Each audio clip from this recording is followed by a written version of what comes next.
Hello hello hello. सबको मेरा प्रणाम नमस्कार। क्या हाल चाल है? उम्मीद करते हैं बढ़िया होंगे और अपने पठन पाठन में लगे भिड़े होंगे। तो दोस्त मेरे एएलपी का रिजल्ट आ गया है। हमने जो कहा था डेट उसमें एक दो दिन का डिले हुआ, और डिले इसलिए हुआ कुछ टेक्निकल प्रॉब्लम्स के कारण। रिजल्ट तो बन ही गया था लेकिन एक दो दिन का डिले हुआ। कोई बात नहीं, चलिए आपके सामने रिजल्ट है, आप लोग देख लिए होंगे। चलिए चलते हैं हम लोग आगे। रेशम कीटों से रेशम तथा भेड़ आगे का चैप्टर है। रेशों से वस्त्र तक। रेशा से ही हम लोग वस्त्र बनाते हैं। रेशा से क्या बनाते हैं दोस्त मेरे? वस्त्र बनाते हैं।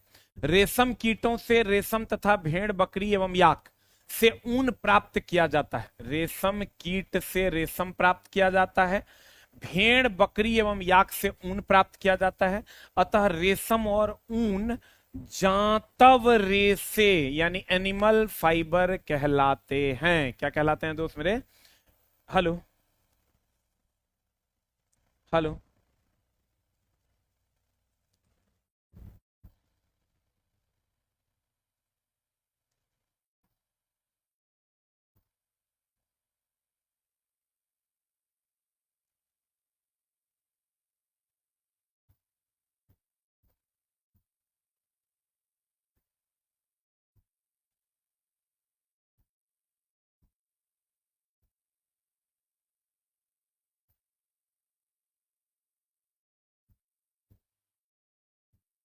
हेलो। आ जाओ आ जाओ आ जाओ, इधर आ जाओ। कहते हैं दोस्त मेरे थोड़ा सा कैमरा का प्रॉब्लम हो गया था। चलते हैं हम लोग। कहते हैं रेशम कीटों से रेशम तथा भेड़ बकरी और याक से ऊन प्राप्त किया जाता है। अतः रेशम और ऊन एनिमल फाइबर। रेशम और ऊन क्या है दोस्त मेरे? एनिमल फाइबर है। चलो कहते हैं ऊंट, लामा, एल्पेका के बालों का भी ऊन प्राप्त करने के लिए संसाधित किया जाता है। मतलब हम लोग जो धागा बनाते हैं, तंतु बनाते हैं, वो पादप से भी बनता है, जंतु से भी बनता है। कहने का अर्थ ये है। तो चलिए हम लोग आगे बढ़ते हैं, ये बहुत ज्यादा इंपॉर्टेंट नहीं है। कहते हैं भारत में अधिकतर भेड़ों का ऊन प्राप्त करने के लिए पाला जाता है। भारत में जो भेड़ पाला जाता है वो अधिकतर ऊन प्राप्त करने के लिए पाला जाता है। ये कह रहा है। ये कहता है भेड़ के शरीर में बालों को उतार कर पहले अभिमार्जन। अभिमार्जन मतलब होता है साफ करना। अपमार्जन से आया है ये, साफ करना। क्या कहते हैं इसको दोस्त मेरे? साफ करना। अभिमार्जन करते हैं मतलब साफ करते हैं। कहते हैं भेड़ के शरीर से बालों को उतार कर पहले उसे साफ करते हैं, छटाई की जाती है और फिर सुखाने के बाद उन्हें काट कर उनसे ऊन प्राप्त किया जाता है। मतलब उसको फिर धागा बनाकर काट कर ऊन प्राप्त करते हैं। कुछ खास नहीं है। चलो आगे बढ़ते हैं। कहते हैं अपने जीवन चक्र में, ये क्वेश्चन यहां से पूछता है दोस्त मेरे, बहुत बार का पूछा हुआ क्वेश्चन है, ध्यान से देखना। कहते हैं अपने जीवन चक्र में रेशम कीट रेशम के रेशों की कताई करके कोकून बनाते हैं। क्या बनाते हैं दोस्त मेरे? कोकून बनाते हैं। ध्यान से समझना। ये जो बटरफ्लाई है, ये जो आप देखिएगा, ये एडल्ट मॉथ है। यहां से हम लोग जाते हैं, ये एग मिलता है, एग से लार्वा बनता है, लार्वा से कोकून मिलता है और कोकून से फिर एडल्ट मिलता है। यही कोकून वाला जो स्टेज है ना, यहीं से हम लोग रेशम प्राप्त करते हैं। अगर हम कोकून वाले स्टेज की बात करें दोस्त मेरे, तो यहीं से हम लोग रेशम प्राप्त करते हैं। कहां से? कोकून से। ये जो कोकून है इसी से हम लोग रेशम प्राप्त करते हैं। कभी कभी क्वेश्चन ये पूछता है कि बताइए किससे हम लोग रेशम प्राप्त करते हैं? कोकून से। या ऑर्डर दे देगा कि बताओ पहले क्या होता है, तो एग, एग से क्या बनता है? लार्वा, लार्वा से क्या बनता है? कोकून, एग, एग से लार्वा, लार्वा से कोकून, एग, एग से लार्वा, लार्वा से क्या? कोकून। अपने जीवन चक्र में रेशम कीट रेशम के रेशों की कताई करके क्या बनता है? कोकून का निर्माण होता है। आपको कहेगा रेशम किस स्टेज में मिलता है, तो कहेंगे कोकून वाले स्टेज में मिलता है। अगला क्या कह रहा है दोस्त मेरे? अगला कह रहा है, देखो ये सब एनसीईआरटी का लाइन है, A to Z। नहीं विश्वास हो तो किताब खोल के देखना। अपने जीवन चक्र में रेशम कीट रेशम के रेशों की कताई करके कोकून बनाते हैं। रेशम fibre is very very important. कहेगा रेशम क्या है? कहेंगे रेशम प्रोटीन है। ऊन क्या है? ऊन प्रोटीन है। और ऊन तो न पचने वाला प्रोटीन है। Very very important. ऊन क्या है पूछेगा, कहेंगे ऊन प्रोटीन है। रेशम फाइबर क्या है? यह भी एक प्रकार का क्या है? प्रोटीन है। और कहेगा रेशम किस स्टेज में मिलता है? वेरी वेरी इंपॉर्टेंट, कोकून वाले स्टेज में मिलता है। कहेगा रेशम क्या है? कहेंगे प्रोटीन है। ऊन क्या है? प्रोटीन है। नाखून में क्या है? प्रोटीन है। नाखून में क्या है? प्रोटीन। अब प्रोटीन भी कौन सा? ना पचने वाला। कहते हैं कोकून से रेशम के रेशों को पृथक करके उनका संसाधन किया जाता है और फिर रेशम का धागा बनाया जाता है। इस प्रकार रीलिंग, इस प्रक्रम को रीलिंग कहते हैं। फिर रील बनाकर हम लोग रेशम यूज करते हैं। लेकिन ये सब नहीं पूछेगा तुमको, क्या पूछेगा? रेशम कहां से प्राप्त होता है? कोकून से। रेशम कहां से प्राप्त होता है? कोकून से। रेशम कहां से प्राप्त होता है? बुनकर रेशम के धागों से रेशम वस्त्र बनाते हैं। एकदम ये भी नहीं पूछेगा तुमको। यहां से क्वेश्चन सिर्फ ये पूछेगा कि भैया रेशम कहां से प्राप्त होता है, किस स्टेज से? कहेंगे कोकून से। अब आ जाओ हीट में। हीट दैट इज उष्मा। ये दोस्त मेरे, एक हीट अभी आप पढ़िएगा, एक इसी का एक्सटेंडेड वर्जन आप अगले चैप्टर में पढ़िएगा, वहां भी हीट पढ़ना है। और ये इस समझ लो एग्जाम के दृष्टिकोण से MVVI, एग्जाम के दृष्टिकोण से अगर हम बात करें तो MVVI है ये। अब क्या कहता है देखो, उष्मा। उष्मा क्या कहता है? तापमापी, जो तापमान को नापता है, वह युक्ति है जिससे ताप मापा जाता है। सही बात है। तापमापी वह युक्ति है जिससे ताप को हम लोग नापते हैं। जैसे थर्मामीटर, हम लोग शरीर का ताप नापते हैं। थोड़ा सा हम इसमें डिटेल में चलते हैं, ध्यान दीजिएगा। हमने क्या कहा दोस्त मेरे, इस चैप्टर में आपको क्या क्या पढ़ना है?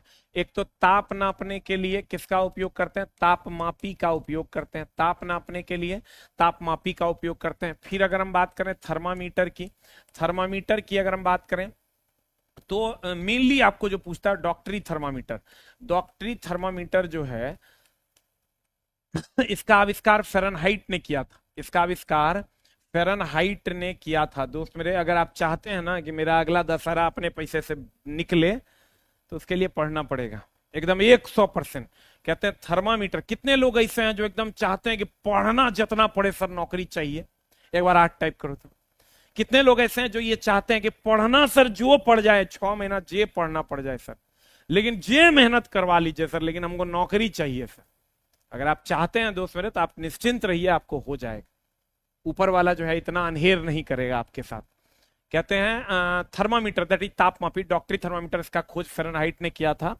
और इसका जो रेंज है ना दोस्त मेरे, इसका जो रेंज है वो 35 डिग्री सी से 42 डिग्री सी है, ट्रेंडिंग में है। जैसे किसी गायक का गाना ट्रेंडिंग में रहता है ना, ये अभी एग्जाम के ट्रेंडिंग में है कि 35 डिग्री सी से 42 डिग्री सी। और सामान्य शरीर का जो ताप है, सामान्य शरीर का जो ताप है वो 37 डिग्री सी होता है या 98.6 डिग्री फ़ारेनहाइट होता है। सामान्य शरीर का जो ताप है वो 37 डिग्री सी होता है और 98.6 डिग्री फ़ारेनहाइट होता है। अगर इतना है तो आप सामान्य है। और रूम टेम्परेचर अगर कहेगा, रूम टेम्परेचर अगर कहेगा तो 25 से 27 डिग्री सी रूम टेम्परेचर होता है।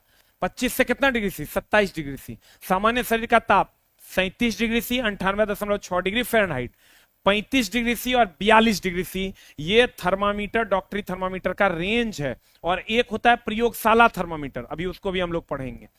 इसके बाद अगर आप जाइएगा दोस्त मेरे, उष्मा संचरण की 3 विधियां हैं।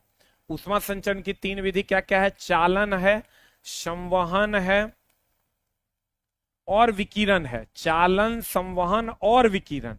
अब ध्यान से देखना, चालन होता है ठोस में, संवहन होता है द्रव या गैस में, द्रव या गैस में, और विकिरण की अगर हम बात करें तो ये सूर्य में होता है, सूर्य में विकिरण होता है। सबसे तीव्रतम विधि यही है, तीव्रतम विधि है। और दूसरा बात, ये बिना माध्यम के होता है। सूर्य के पास कोई माध्यम है क्या? बिना माध्यम के अगर कोई उष्मा संचरण कर सकता है तो वो विकिरण है। बिना माध्यम के अगर कोई उष्मा संचरण करेगा तो वो विकिरण है। चालन ठोस में होता है, इसमें एक कण दूसरे कण को गर्म करता है, दूसरे कण तीसरे कण को, तीसरा कण चौथे कण को गर्म करता है, यह चालन है।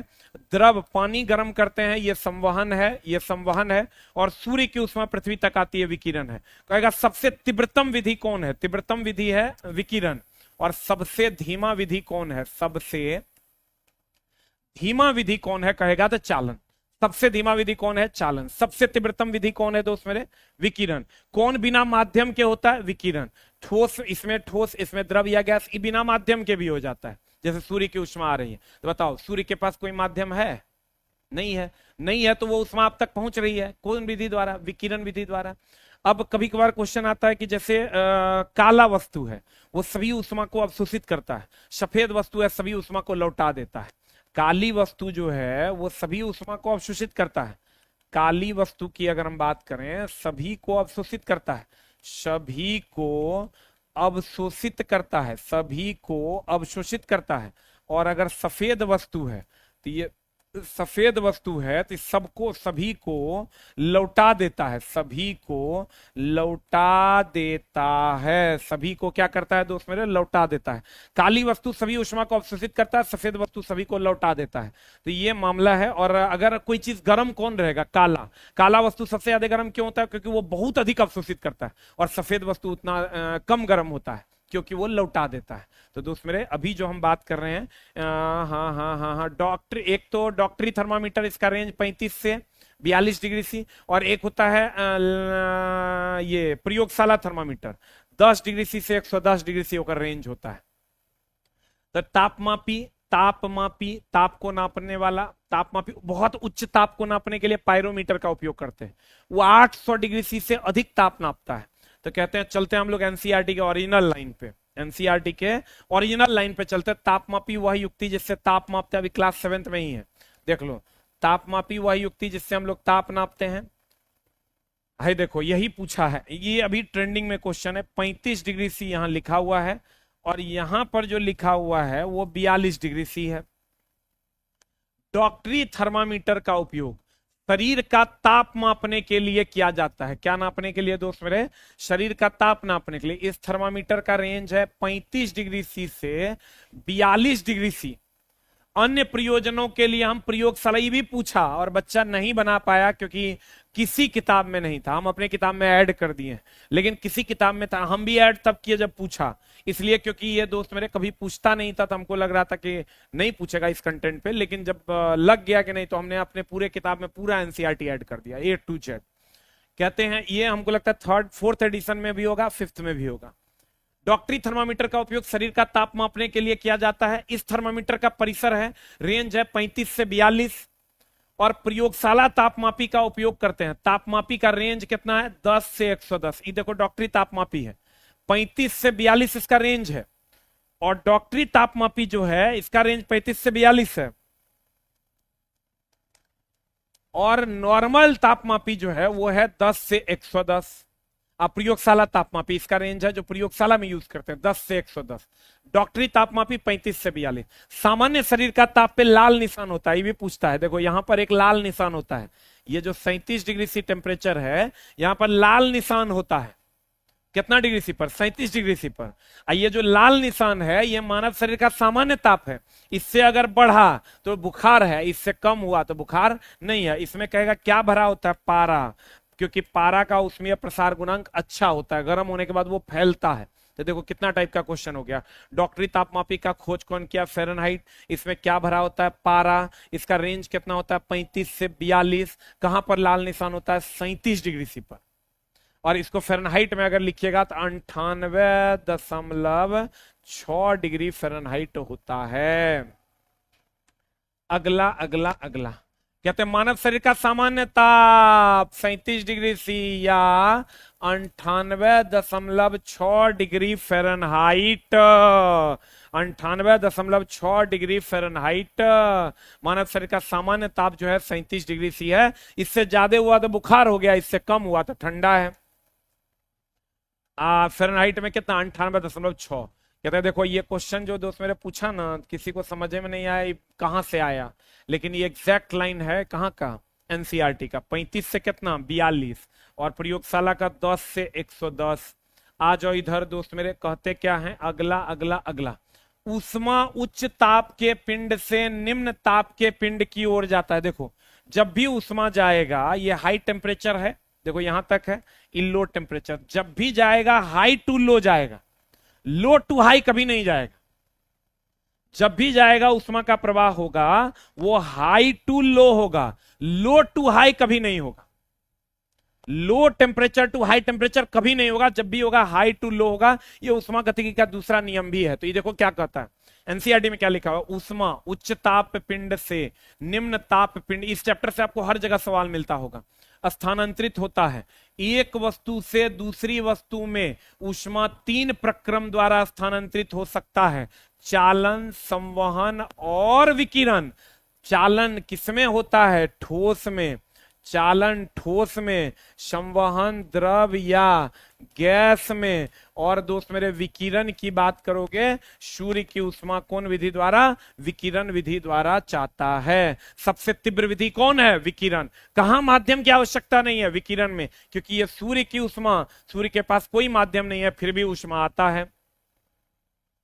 फिर कहता है ठोस में प्रायः ऊष्मा चालन द्वारा, 100 बार का पूछा हुआ है, सबसे धीमा विधि है ये, सबसे धीमा। दोस्त मेरे एनसीईआरटी जो है ना, इस समझ लो तुम्हें इतनी मजबूती देगा साइंस में अंदर से कि तुम एकदम स्ट्रांग फील करोगे।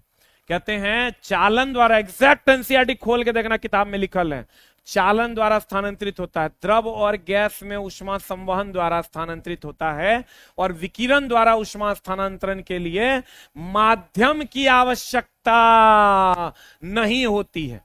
विकिरण द्वारा अगर ऊष्मा गमन करेगा तो यहां माध्यम की आवश्यकता नहीं है, और सबसे तीव्रतम विधि विकिरण है। सबसे तीव्रतम विधि क्या है दोस्त मेरे, विकिरण है।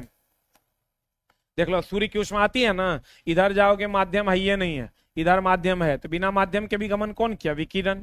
बिना माध्यम के भी गमन कौन किया, विकिरण। आजा आजा आजा आजा। कहते हैं जो पदार्थ अपने से होकर ऊष्मा को आसानी से प्रवाहित होने देता है उन्हें ऊष्मा का चालक कहते हैं। अब देखो, चालक 2 प्रकार का है, एक ऊष्मा का चालक, ध्यान से देखना, चालकता की अगर हम बात करें, चालकता 2 प्रकार का है। एक नहीं, ऐसे समझो आप इसको कि अगर ऊष्मा का एक होगा चालक, जेकरा से ऊष्मा का प्रवाह होगा, और एक होगा कुचालक। जो आपको पूछेगा उसकी बात करो। कुचालक की अगर बात करोगे तो जितना सब चालक है, लेकिन कुचालक आपको पूछेगा तो आप इसको याद रखना, पोर्सिलीन जो है ये ऊष्मा का कुचालक है, पोर्सिलीन ऊष्मा का है। इधर आओगे दोस्त मेरे कि धारा का भी एक होता है चालक और एक होता है कुचालक, दोनों के आधार पर। तो चालक जो हो गया तो जानवे करते हो, सबसे अच्छा चालक सोना, चांदी, कॉपर, ये सब चालक है। लेकिन कुछ इसमें एक जो पूछता है विद्युत अपघट्य, विद्युत अपघट्य जो है आप नहीं सुने होंगे। विद्युत अपघट्य उसे कहते हैं जो चालकता का गुण रखता हो, वैसा घोल जिससे धारा का प्रवाह होता हो। और अगर इसमें लोगे तो इसमें एक और आ गया अम्ल, और एक और आ गया क्षार, अम्ल और क्या आ गया दोस्त मेरे, क्षार। अब यहां आ जाओ कुचालक की अगर हम बात करें, कुचालक में क्या क्या आता है, कुचालक में ढेरी आता है। एक आसूत जल ले लो, आसूत जल ये ऊष्मा का कुचालक नहीं है लेकिन विद्युत का कुचालक। आसूत जल, वर्षा जल, कार्बोहाइड्रेट, जितना भी आप ग्लूकोज, फ्रुक्टोज जानते हैं, इस सब ये कुचालक है। हाइड्रोकार्बन, इस सब कुचालक है, इस सब कुचालक है। उसके बाद ले लो अब्रक, उसके बाद ले लो पोर्सिलीन जो है, अब देखो यहीं पर अब्रक उस धारा का कुचालक है लेकिन ऊष्मा का सुचालक है। ध्यान से देखो कितना बड़ा कॉन्ट्राडिक्शन है। अब्रक जो है ये ऊष्मा का कुचालक है और ऊष्मा का विद्युत धारा का कुचालक है। अब्रक जो है, माइका जिसको कहते हैं, ये विद्युत धारा का कुचालक है और ऊष्मा का सुचालक है। ध्यान से देखो, अब्रक धारा का कुचालक है और ऊष्मा का सुचालक है। झोल डायग्राम है, इसीलिए इलेक्ट्रिक आयरन में इसका प्रयोग करते हैं। स्क्रीनशॉट ले लो फिर हम लोग आगे बढ़ेंगे। पोर्सिलीन ऊष्मा का भी कुचालक है, विद्युत का भी कुचालक है। देखो दोनों में कोई कुचालक के लिस्ट में है। पोर्सिलीन ऊष्मा का भी कुचालक है और विद्युत का भी कुचालक है। आ जाओ इधर। जो पदार्थ अपने से होकर ऊष्मा को आसानी से प्रवाहित होने देता है उसे चालक कहते हैं। एकदम सही बात है, हीट चैप्टर हम लोग पढ़ रहे हैं। गहरे रंग, क्या गहरा मतलब ले लो जैसे काला ले लो, एकदम गहरा की वस्तुएं, हल्के रंग की वस्तु, हल्का रंग में ले लो सफेद, तो सफेद कम गर्म होगा। ये सफेद की अगर बात करोगे ये कम गर्म होगा, और ये काले की बात करोगे ये अधिक गर्म होगा। कहता है गहरे रंग की वस्तु हल्के रंग की वस्तु की अपेक्षा ऊष्मीय विकिरणों को अच्छा अवशोषित करती है। बताओ, गहरे रंग की वस्तु अच्छा यानी काला अच्छा अवशोषित करती है, इसीलिए तो अधिक गर्म होता है। यही वो कारण है कि हम गर्मियों में हल्के रंग के वस्त्र का अधिक आराम से अनुभव करते हैं। आप देखो कितना बड़ा झोल है। ये आपको लग रहा होगा कि तो कुछ नहीं है, लेकिन इसमें झोल क्या कर दिया। हम लोग फ्रिक्वेंटली पढ़ते हैं और पढ़ाते हैं कि काली वस्तु उष्मा का बहुत अच्छा अवशोषक है, काली वस्तु पहनोगे तो आपको अधिक गर्मी लगेगी। श्वेत वस्तु उष्मा का बहुत अच्छा परावर्तक है, श्वेत वस्तु रहेगा तो कम गर्म लगेगा। एकदम फ्रिक्वेंटली हम लोग ये बात करते हैं, ठीक है। अब मामला देखो क्या है, अब यहां गहरा और हल्का का बात हो रहा है, ध्यान से समझना। अब यहां गहरा और हल्का का बात हो रहा है। गहरा का मतलब यहां काला से। अब लड़का कहेगा सर आप तो काला और उजला पढ़ाए थे, तो अब आप ये जानिए कि गहरा और हल्का भी होता है। गहरा रंग वह रंग है जो बहुत ज्यादा गहरा, जो उष्मा को अवशोषित करे। हल्का रंग जो उष्मा को क्या करे, परावर्तित कर दे। उष्मा को क्या करे दोस्त मेरे, परावर्तित कर दे। तो गहरा रंग यानी काला अधिक गर्म होगा, और हल्का रंग यानी सफेद ये कम गर्म होता है, क्योंकि ये उष्मा को लौटा देता है।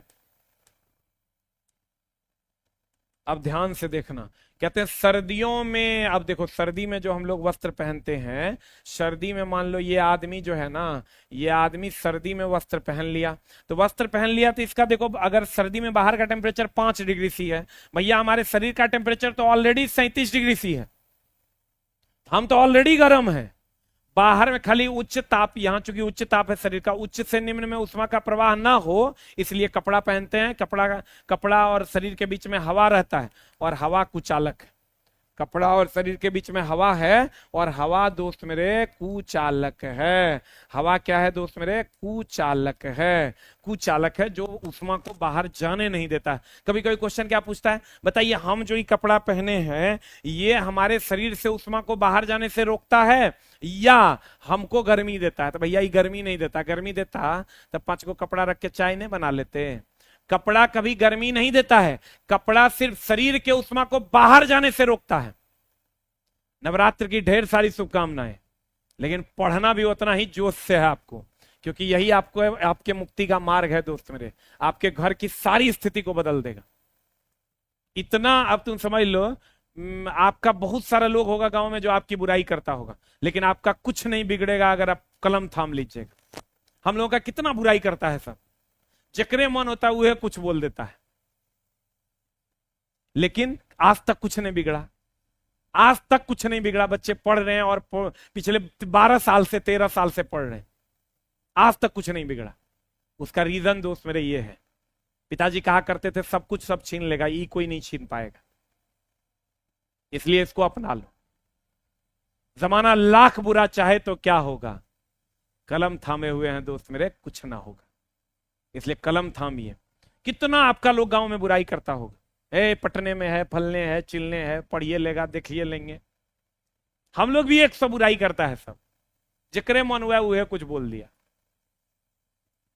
पता चला वो डिफेम करना है तो फलना को ले आए, चिलना को ले आए, चिलना बात बुलवा दिए। तोरो डिफेम करने के लिए पता चला कहता होगा वहां तो खाली मुर्गा खाता ही पड़ता है, फलनवा हमरा बता रहा था। इन सब चीजों से अलग हटो, ये तुमको विजय का रास्ता देगी, इसलिए इसको अपनाओ। कहते हैं सर्दियों में ऊनी वस्त्र हमें गर्म रखते हैं। इसका कारण यह है कि ऊन तथा इसके रेशों के बीच वायु फंसी हुई होती है, ट्रैप की हुई होती है। ट्रैप करना मतलब फंस जाना। हम लोग क्या कहते हैं, एनसीईआरटी में लिखा हुआ ये शब्द ट्रैप किया हुआ। ट्रैप करना मतलब फंस जाना। कोई भी चीज अगर हम लोग ट्रैप करते हैं मतलब क्या करते हैं, फंस जाते हैं। कहते हैं ना ट्रैप हो गया फलाना, मतलब फंस गया। तो कहते हैं ये बीच में हवा को फंसा के रखता है, और हवा उष्मा का कुचालक है।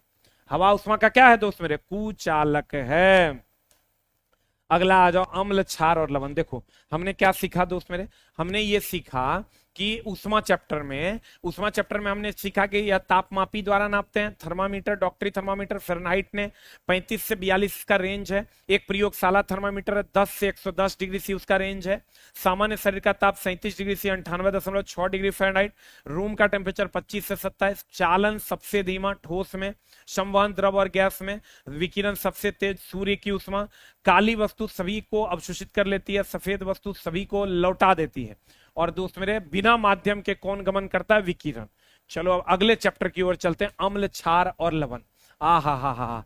अम्ल स्वाद में खट्टा होता है, विनेगर ले लो, एसिटिक एसिड होता है, खट्टा होता है कि नहीं? अम्ल खट्टा, क्षार तीखा, इसमें कहीं कोई झोल नहीं। क्षार चखना है तो क्या करो? सरफ ले लो, सरफ है ना आपके पास, इसको चखिए, तीखा लगेगा। अम्ल खट्टा, क्षार तीखा, अम्ल खट्टा, क्षार तीखा, अम्ल खट्टा, क्षार तीखा। इससे एकदम तुम निकल जाओ, स्टेटमेंट वाले क्वेश्चंस पूछे जाते हैं। सामान्यतः क्षार का स्वाद कड़वा होता है, बहुत बढ़िया बात, तथा उनका स्पर्श साबुन, अभी तुरंत बताया जाए, साबुन या सरफ के जैसा होता है। जितना साबुन और सरफ है सब क्षार है, सब क्षार है, सब क्षार है, वो तीखा होता है। और लेकिन देखना, जितना ये कहते हैं जॉनसन बेबी साबुन या कोई भी बेबी साबुन कह देते हैं हम लोग, हम किसी ब्रांड की बात नहीं कर रहे हैं। बेबी सॉप जो हम लोग कहते हैं, वो कहता है बेबी सॉप ले और बच्चा को बेबी सॉप से नहाओ। काहे जानते हो? बेबी सॉप में क्षार की मात्रा कम रहती है, तो क्षार की मात्रा कम रहेगी तो क्षार कड़वा होता है, तीखा होता है, तो बच्चा के आंख में तीखापन नहीं लगेगा। जैसे ये कह दिया भैया ये बेबी साबुन है, लगाओ, बच्चा को कुछ नहीं होगा, और सामने वाला जो प्रोडक्शन करने वाला जो है वो दोस्त मेरे ये समझता है कि इसमें क्षार की मात्रा हम कम कर दिया, बच्चा के आंख में लगवे नहीं करेगा। इसलिए बेबी सॉप अलग है और हम लोगों का सॉप अलग है। तो उसका शरीर भी कोमल होता है दोस्त मेरे, तो कोमल होता है तो बहुत आसानी से उसको साफ कर लेते हैं। लेकिन हम लोग कहेंगे वही साबुन काहे नहीं लगा लेते, आंख में नहीं लगेगा। हमारे शरीर के लिए थोड़ा सा क्षार चाहिए ताकि वो उसको साफ भी करे, ब्लीचिंग एजेंट भी है ये। कहते हैं अम्ल स्वाद में खट्टे होते हैं। सामान्य क्षार को का स्वाद कड़वा होता है। और जितना साबुन, सरफ, सोडा, एकदम लिख लो दोस्त मेरे, साबुन, सरफ, सोडा, साबुन, सरफ और सोडा, ये सब क्षार है। साबुन, सरफ और सोडा, ये सब क्षार है। साबुन, सरफ और सोडा, ये सब क्षार है और ये सब तीखा होता है। आ जाओ अम्ल, नीले लिटमस को देखो, ये लिटमस पेपर है। अगर ये नीला है, एसिड है, देखो नीला को लाल कर दिया, ये नीला है, नीला को लाल कर दिया, अम्ल, अम्ल में डाले। ये देखो क्षार क्या किया, लाल को नीला कर दिया, लाल को नीला कर दिया। तो हम लोग की लिखते हैं, सीधा सीधा हम लोग लिखते हैं ABRB। जितना आपको खट्टा लगता है सब अम्ल है, जितना आपको तीखा लगता है सब क्षार है। जितना आपको खट्टा लगता है वो अम्ल है। अब ध्यान से समझिएगा, जितना आपको कह रहे हैं, हम क्या कहते हैं दोस्त मेरे, जितना आपको खट्टा लगता है वो क्या है, अम्ल है, और जितना आपको तीखा लगता है वो सब क्या है दोस्त मेरे, क्षार है, क्षार है, सब क्या है, क्षार है। एकदम आराम से। तो कहते हैं, क्या कहते हैं, ABRBRB। एसिड जो है, एसिड की अगर हम बात करें, ये ब्लू टू रेड कर लेता है। बोले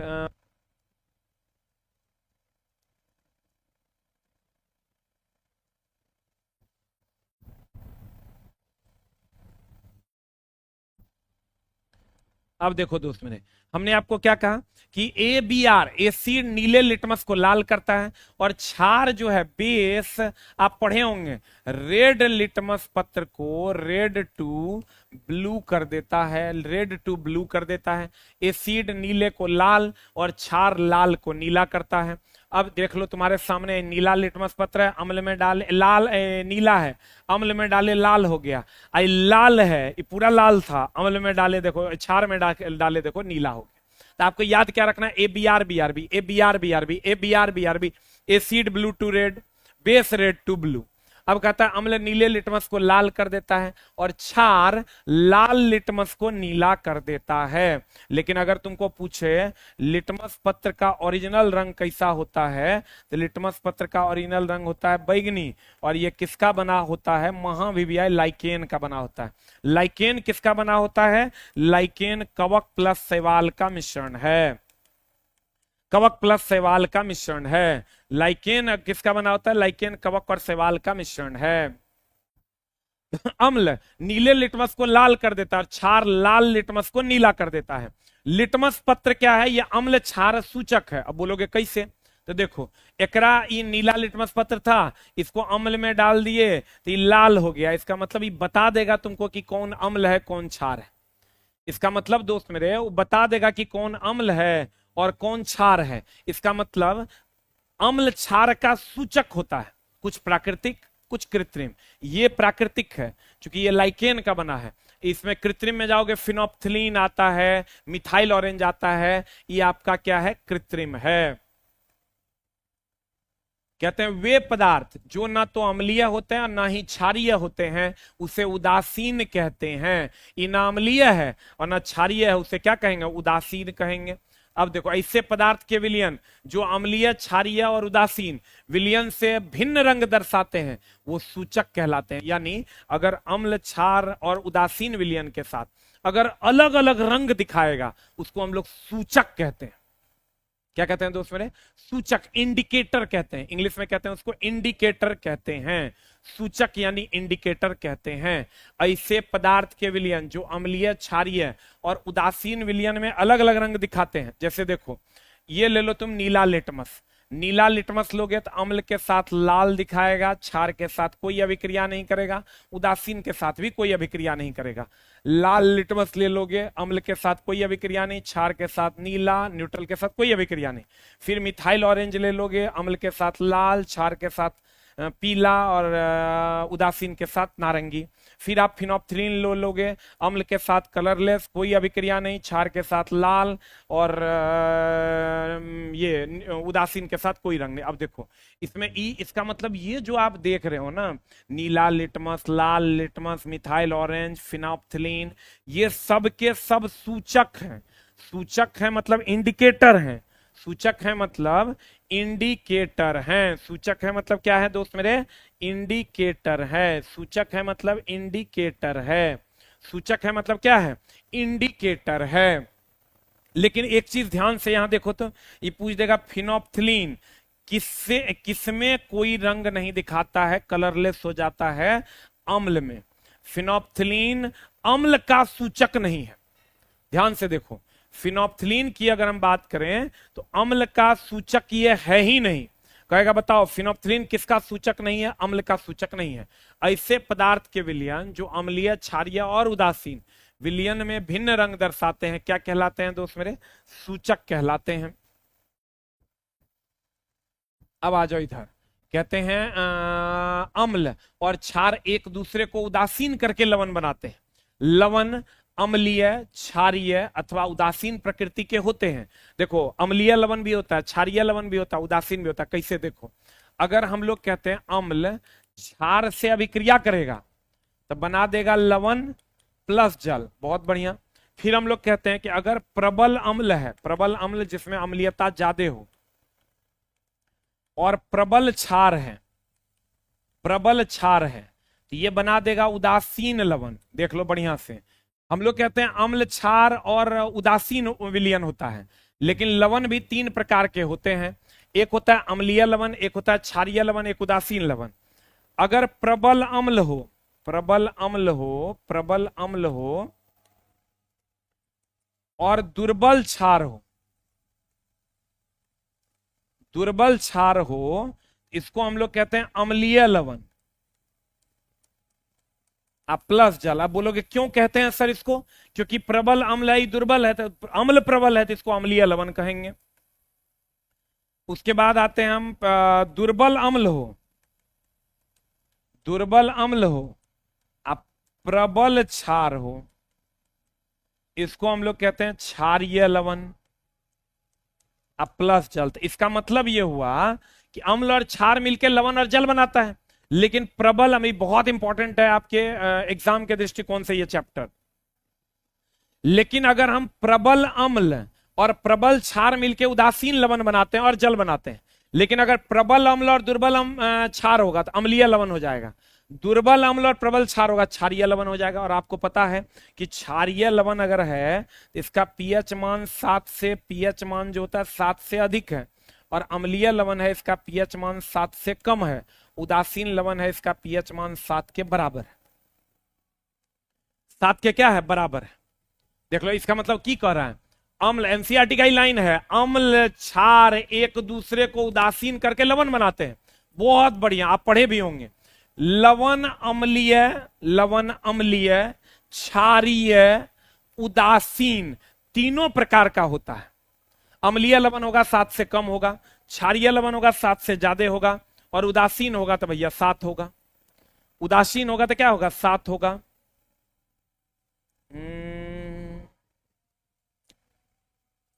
उदासीन होगा तो क्या होगा? 7 होगा। इसका स्क्रीनशॉट ले लो। अम्ल क्षार से अभिक्रिया करता है, लवण और जल देता है। लवण 3 प्रकार के, उदासीन, अम्लीय और क्षारीय। अब आ जाओ दोस्त मेरे अगला, भौतिक और रासायनिक परिवर्तन। अब परिवर्तन 2 प्रकार का, ध्यान से देखना। परिवर्तन कितने प्रकार का होता है दोस्त मेरे? परिवर्तन 2 प्रकार का होता है। परिवर्तन 2 प्रकार का होता है। एक होता है भौतिक परिवर्तन, एकदम आराम से, एक भौतिक परिवर्तन, एक होता है रासायनिक परिवर्तन। भौतिक परिवर्तन में परिवर्तित होने के बाद मिल जाए, जैसे पानी बर्फ में बदला, अब बर्फ से फिर पानी बन जाए, मिल जाए वो भौतिकी, ना मिले वो रासायनिक। मिल जाए वो भौतिकी, ना मिले वो रासायनिक। अब मिल जाए वो भौतिकी है, मिल जाए वो भौतिकी है, यानी ये उत्क्रमणीय है, ये उत्क्रमणीय है। और ना मिले ये रासायनिक है, ये अनुत्क्रमणीय है, अनुत्क्रमणीय है। भौतिक परिवर्तन मिल जाए वो भौतिकी, ना मिले वो रासायनिक, और ना मिले वो रासायनिक उत्क्रमणीय और अनुत्क्रमणीय। अब ध्यान से देखना, जैसे पानी से बर्फ बना, पानी से बर्फ बना, ये उत्क्रम भौतिक परिवर्तन है। और किसी चीज का सड़ना, सड़ना, कोई चीज सड़ जाता है, ये रासायनिक परिवर्तन है। कोई चीज का सड़ना, ये रासायनिक परिवर्तन है। किसी चीज का सड़ना, ये रासायनिक परिवर्तन है।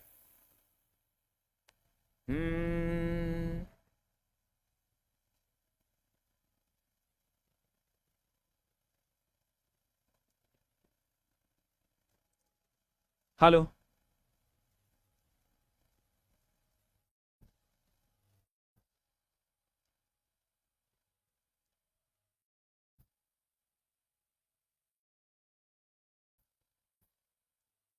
किसी चीज का सड़ना दोस्त मेरे कौन परिवर्तन है? रासायनिक परिवर्तन है। किसी चीज का सड़ना कौन परिवर्तन है? रासायनिक परिवर्तन है। मिल जाए वो भौतिकी, ना मिले वो रासायनिक। उत्क्रमणीय मतलब भौतिक परिवर्तन, अब पानी से बर्फ, बर्फ से पानी। रासायनिक परिवर्तन में क्या आ जाएगा? ना मिले, अनुत्क्रमणीय, दैट इज सड़ना। परिवर्तन 2 प्रकार के हो सकते हैं, भौतिक अथवा रासायनिक। मिल जाए वो भौतिकी, ना मिले वो रासायनिक। मिल जाए वो भौतिकी, ना मिले वो रासायनिक। फिर कहता है भौतिक परिवर्तन में पदार्थों के भौतिक गुणों में कुछ परिवर्तन होता है। इन परिवर्तन में कोई नए पदार्थ नहीं बनते, ये परिवर्तन उत्क्रमणीय होता है। अभी तुरंत बताए, भौतिक परिवर्तन में नया पदार्थ, पानी से बर्फ बना, बर्फ से फिर पानी बना, इसमें सड़ के नया मतलब कचरा बन जाएगा, इसमें नया पदार्थ बनेगा। देखो ये बढ़िया बात है, कितना बढ़िया लाइन है ये नया पदार्थ बनेगा, इसमें नया पदार्थ बनेगा, सड़ जाएगा, कुछ ना कुछ नया पदार्थ बनेगा। इसमें नया पदार्थ नहीं बनेगा। पानी से बर्फ बनेगा, बर्फ से फिर पानी बने, नया पदार्थ। देखो ये बड़ा बढ़िया लाइन है। यही जब पूछेगा नया पदार्थ किसमें बनेगा, तो नया पदार्थ जगह में सड़ जाएगा तभी नया पदार्थ बनेगा, तो वो भौतिक परिवर्तन है। पानी से बर्फ, बर्फ से पानी। और रासायनिक परिवर्तन जकरा में नया पदार्थ बन जाए, कोई चीज सड़ जाएगा तो नया पदार्थ बन जाएगा। देखो तो आप बढ़िया से। और ये नया पदार्थ नहीं बनेगा तो ये उत्क्रमणीय है, पानी से बर्फ, बर्फ से पानी, रिवर्सिबल है। ये इरिवर्सिबल है, सड़ जाएगा, फिर से वो चीज नहीं मिलेगा। भौतिक परिवर्तन में पदार्थों के भौतिक गुणों, पढ़ना दोस्त मेरे बड़ा मुश्किल काम है। नौकरी अगर चाहिए ना तो ये मुश्किल काम 6 महीना करना पड़ेगा।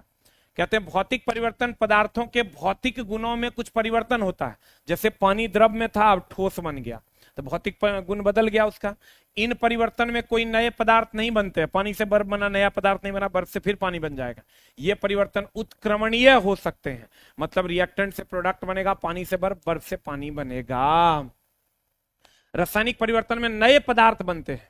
रासायनिक परिवर्तन में देखो, रासायनिक परिवर्तन में क्या होगा, सड़ के वो नया पदार्थ बन जाएगा, नया पदार्थ बन जाएगा। बड़ा बढ़िया लाइन है दोस्त मेरे, इसको जल्दी से स्क्रीनशॉट ले लो।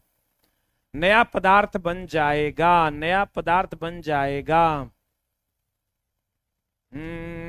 अगला अगला अगला अगला कहता है रासायनिक परिवर्तन में नए पदार्थ बन जाते हैं।